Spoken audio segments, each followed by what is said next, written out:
All right, it is Producers Live. What is this, like the fifth one we've done since No KMS main show? 3 last week. Did we do 3 last week? I believe. Okay, we've done each day this week, so that's... Oh, no, we did 2 last week. My apologies. All right, so episode 5. Yes. All right, so episode 5. By the way, in this shot, I saw David Maryland tweeted, I don't have like John Pelletier look, so I'm wearing short shorts, unfortunately. You can't see my penis like you can see John Pelletier's, can you? Are you over there? What are you doing? It's playing through your computer. Oh, you got to turn it off on YouTube? Sorry, we were testing things before. Just close the computer. You can just close the screen, the laptop. How the fuck? It's not playing through our headphones though. No, it's not. This is probably lovely to watching this new. I'm sorry, it's playing through. Oh, your Bluetooth? My phone. Oh, jeez. Okay, we were doing some testing before. We have something coming out live. This has been roughly like 20 to 30 minutes, which you and I think is the sweet spot for just you and I conversing about the Minifan world specifically versus talking about news stories. I know Menners and individuals like that want apparently an hour from just you and I talking. Hopefully Mike, we were talking about this earlier in the week anyway. Hopefully Mike could join us. We'll text him today, maybe tomorrow or Friday. We'll see. I'd assume with another body in here it'll go a little longer, but I was teasing it. At probably, what time is it now? 10:20? I'd say 11. We're going to go live and try something. I'd say it's unique. Yes. It's unique. It actually has been done before in a different format on this. I don't know about this channel, but another YouTube channel, right? Yes. Beanbag Ron and Tim and Can. So we are going to try, we'll tease it. We're going to try a trivia show, a KMS trivia show, where the first 100 people, is it 100 or 150? I think it's 150. 150 people that are in the live stream can literally type in their answers and it will calculate the scores of the trivia. Yes. All right. So this is, I predict disaster, but we gave it a go. I think we did 25 questions. We'll probably get through 20, I think, because I think that'll end up being long.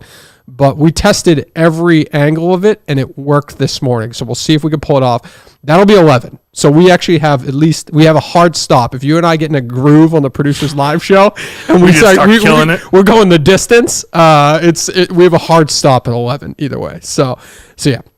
So look for that, 11 o'clock, first 150 people in actually get to type their answers, either the answer itself or a number that it corresponds to, and then it calculates. Or you can just watch it, play along, and stuff like that. Maybe that's something we can do long term.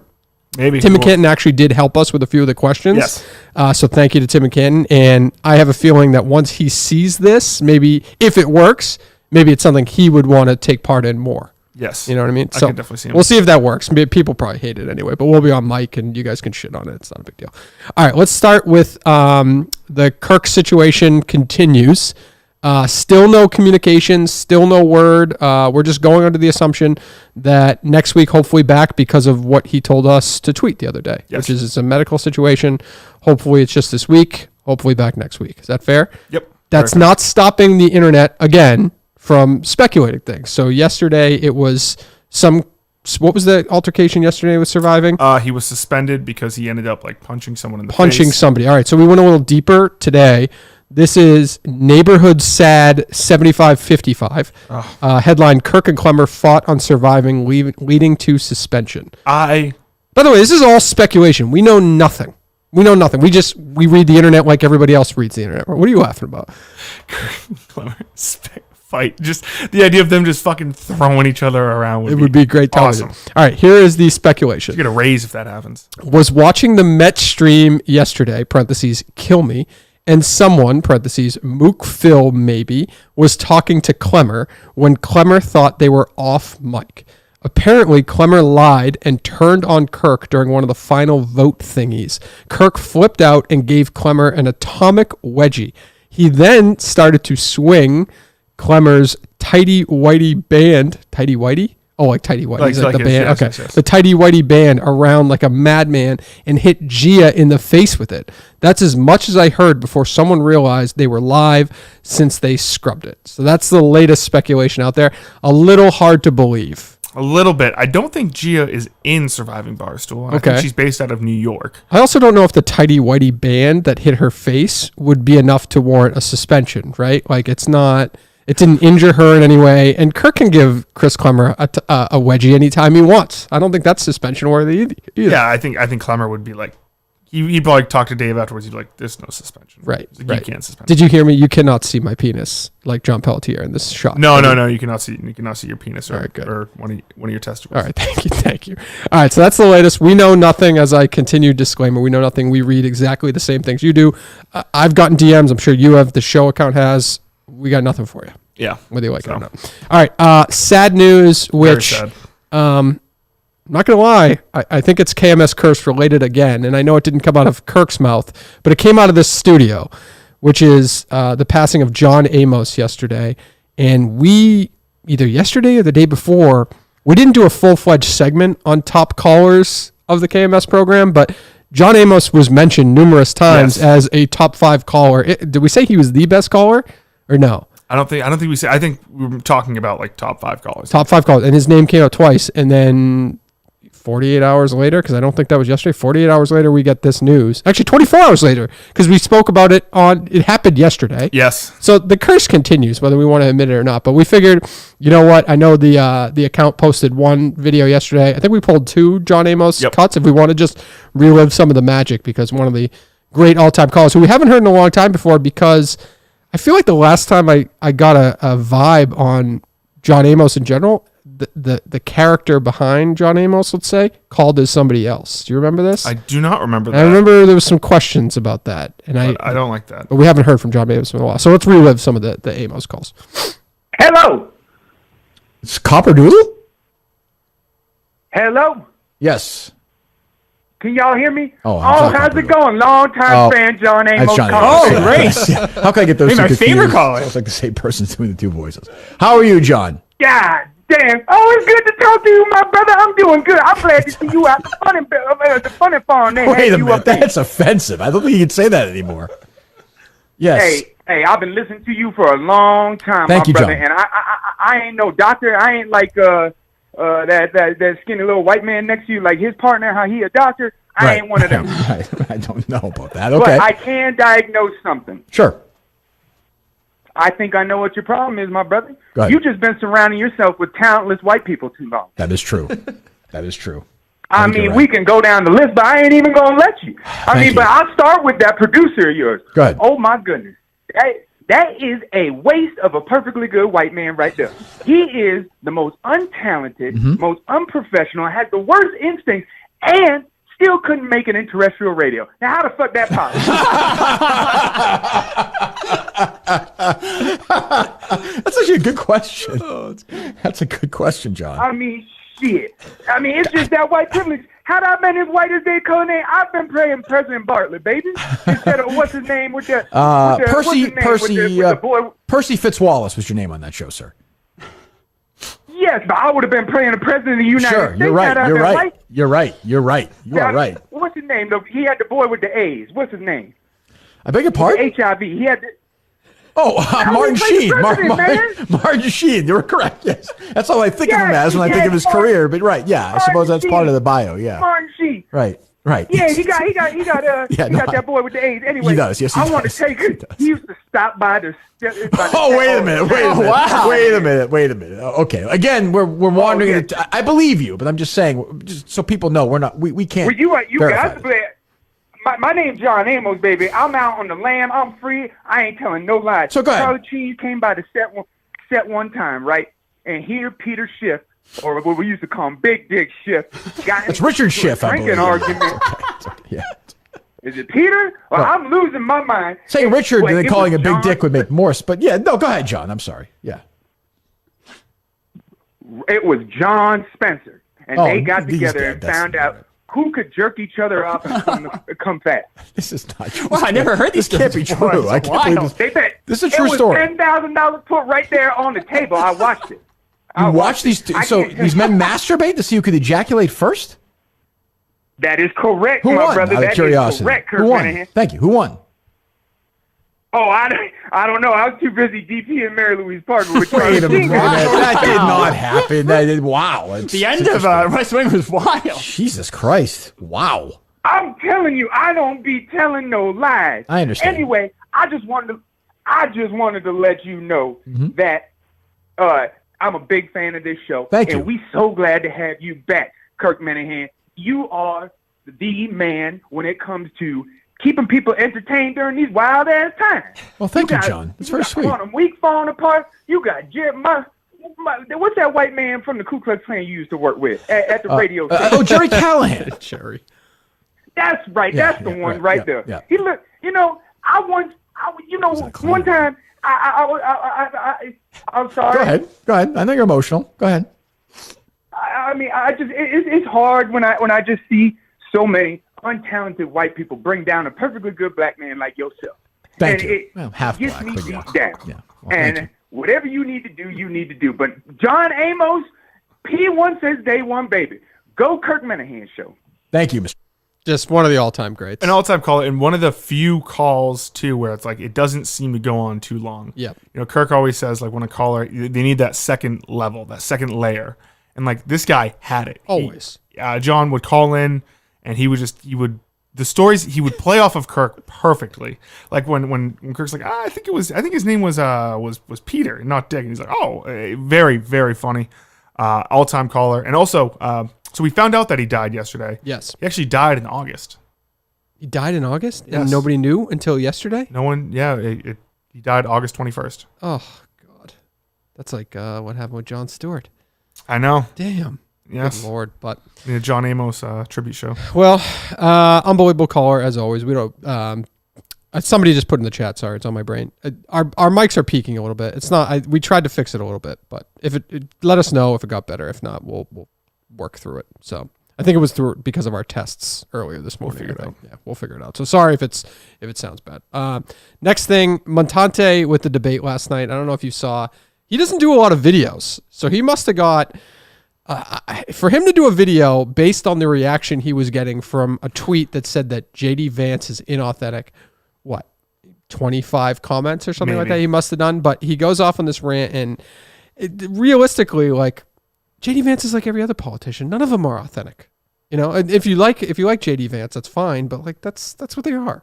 They're inauthentic. Politicians are just inauthentic human beings. And it's the vice president. Like who's going to get swayed by the vice presidential? I was swayed when I heard that Walz was friends with school shooters. Yeah, I was swayed by that. But also you said yesterday like you're voting for Trump. I am. Yes. So you were swayed. I'm joking. I'm not swayed by that whatsoever. And I just saw the clips. I didn't watch it. Like, I'm not like Jerry posting the predictable things that, we all knew what Jerry was going to say from the debate. No, Jerry actually thought Waltz kicked ass. He thought Waltz kicked ass? Yeah. He goes, JD Vance is a good debater. I'll give him that. Like, he's very well spoken.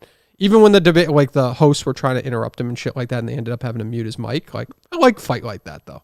It didn't come off like, to me, maybe inauthentic is that's fine if that's his opinion. He didn't come off like super arrogant to me.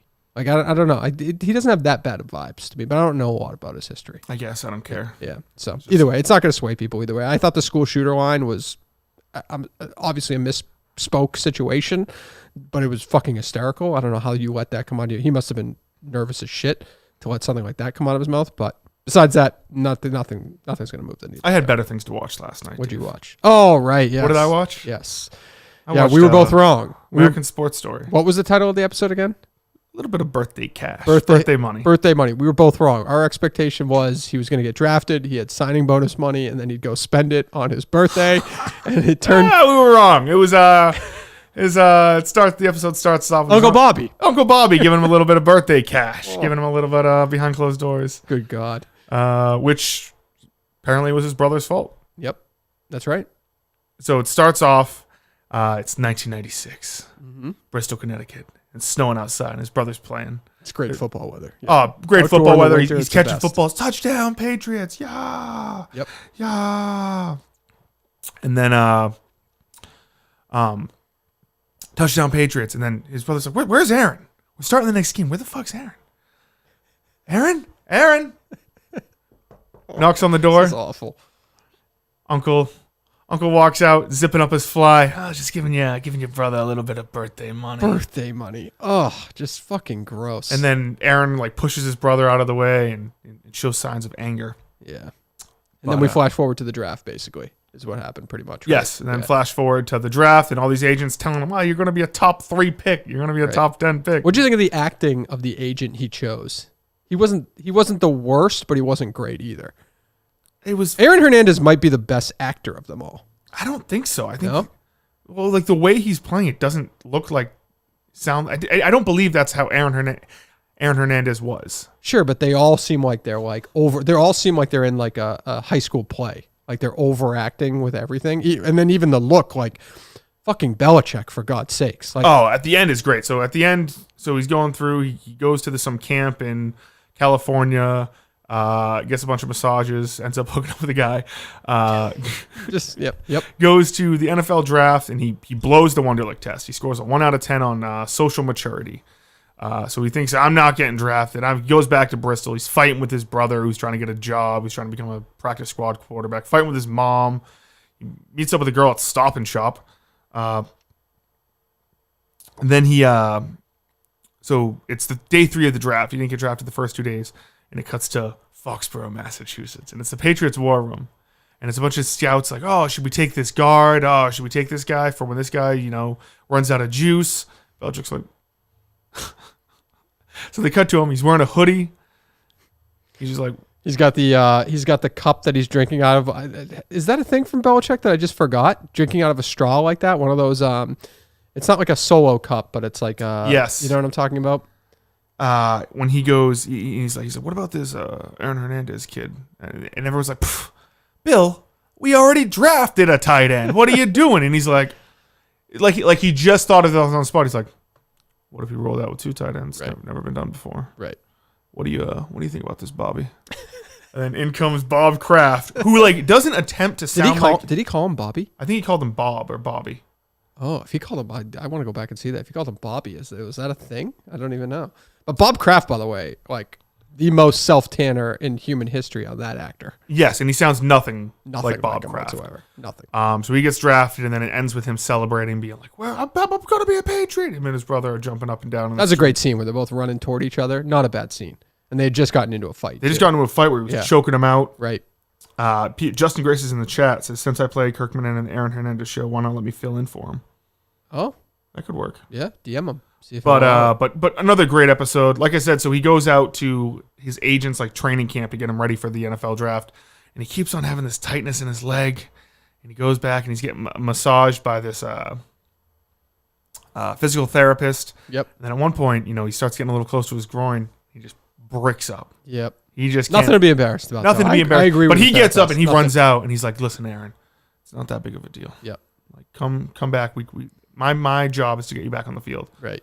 Later on, during the NFL draft, he comes and visits him. Yeah. I had a feeling he was going to come back to the picture. I have a feeling feelings might have been mutual there. He might not have been the only one bricked up there. Yeah. And by the way, we also meet what's her name? Is it Cheyenne for the first time? Or what's his fiance? His fiance's name, who's like the one who did like Dr. Phil and all that shit. I think we met her in season 1 as well. Wait, what? In episode 1, where he was where he talked to her outside the track. I don't remember that, but maybe. Maybe. That wasn't the high school, the college girlfriend he was with or anything like that. She's from back home, right? Yes. Yeah. So yeah, we see her. He's flirting with her a little bit, and then he gets drafted and all that. And that's basically the end of the episode, right? Oh, I can't wait for episode 5. I will say this. What's the title of episode 5? You know? I was wondering who's going to play all these characters. I nailed, he doesn't necessarily look like him, but anybody out there who watched Bloodline on Netflix, it's one of the brothers is playing Bill Belichick. I forget his name, but he's one of the brothers in the show Bloodline plays Bill Belichick. I don't know who played Bob Kraft, though. It certainly wasn't Bob Kraft, that's for sure. It's titled The Man. The Man? The Man. The episode re-examines Hernandez's journey, exploring how his rise to fame as an NFL star was overshadowed by scandal and legal issues, by telling the story from multiple perspectives. I'm seeing in the chat, too. Did you see this? Dave talked about Kirk on DDTG. Did anyone clip that? We were testing, so we'll find it if not, but I'd like to hear what he said. I did not see that. Oh, okay. Maybe that's something we grabbed when we played before the trivia show. Yeah. We can do that. All right. Well, if you haven't watched the Aaron Hernandez show, it's not too late. That was only episode 4 of 10. So please, we're not even halfway there yet. Yeah, get in on that. Let's see. Hold on. I just want to read these because if they're going to spend their hard-earned money, we might as well read them. How do you feel that Meeting in the Minds is stealing viewers with a 14-hour stream? I don't care that they're stealing viewers, but the 14-hour stream move is pretty impressive, if you ask me. Are they just going for is it like a marathon 24-hour thing that they're doing? Maybe. I'm not too sure. That's pretty impressive. Justin Kirk. Oh, that was the other one. Okay. All right. Cool. Besides that, I saw that Mick continues to talk about his medical situation, which seems to be improving. He's eating normal food and not shitting it out immediately. Sounds like he's shitting solid, which is good. Good news. Which is a positive for him, so I'm happy for him. That's it. Rest of Minifan news, I don't think there was anything really, yesterday was pretty quiet. Yeah, not it too kind much. of happens where people are speculating a lot in the beginning of the week, and then it almost turns to sadness. Yeah, you know what I mean? It's like we gotta listen to these assholes talk instead of which is embarrassing. So, all right, that's pretty much it. I don't think there's anything else in the Minifan world going on. If those guys are still streaming and you want to hear stuff, I don't know what they're talking about, but Meeting in the Minds is probably still on. John Amos, I'm sorry it took us months to find out that you passed away. I'm sorry for that, but you're one of the best callers in the history of the show. So that's that. All right, so we'll take why don't we just do 11? Why don't we 11? Say we'll start at 11. The first 150 people, I believe, inside the chat get to play. We don't know every piece of technical information around this trivia show, but there's some very easy questions and there's some very hard questions. And so, like I said, we'll set it up when we get on the program here, but you can either type 1 through 4, which is there's 4 options for answers, or you can type the answer and it should be able to calculate. So we'll see how this goes, I'm excited. All right. KMS Trivia coming up 11 a.m. on the YouTube channel, and it'll be on demand on Rumble later this afternoon. That is that.